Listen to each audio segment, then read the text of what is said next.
বাসে ওঠা মানেই ভিড়, ঠেলাঠেলি,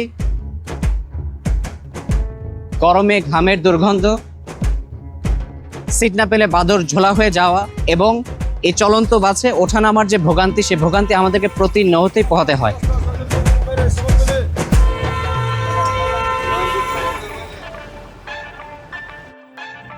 যে সকল রাজনীতিবিদরা এসি গাড়িতে চলাচল করে তারা এই সাধারণ নাগরিকের দুর্ভোগ কিভাবে বুঝবে? আমি এই কষ্টটা বুঝি, আমি এই ভিড় বাসে চড়েই বড় হয়েছি।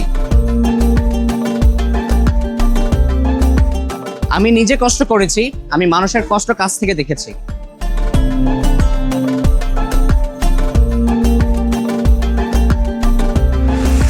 অথচ ভাবুন তো, আধুনিক এসি বাস আসবে, স্টপেজে থামবে, মানুষ ট্যাপ ইন করে অথবা টিকিট কিনে লাইনে দাঁড়িয়ে গাড়িতে উঠবে, ধাক্কাধাক্কি করে গাড়িতে উঠতে হবে না, বয়স্ক এবং নারীদের জন্য আলাদা সিট থাকবে, অ্যাপের মাধ্যমে আমরা দেখতে পারবো কতক্ষণ পর গাড়ি আসবে। আরামে সম্মানজনক ভাবে মানুষ নিরাপদে বাসে যাতায়াত করবে। তাহলে কেমন হবে একটু চিন্তা করে দেখুন তো।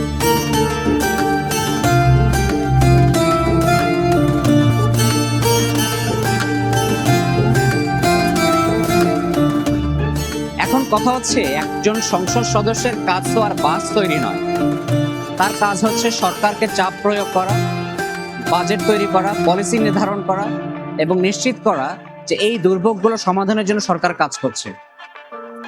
আমি প্রতিশ্রুতি দিচ্ছি, আপনাদের এই ভোগান্তি কমাতে আমি কাজ করতে প্রস্তুত।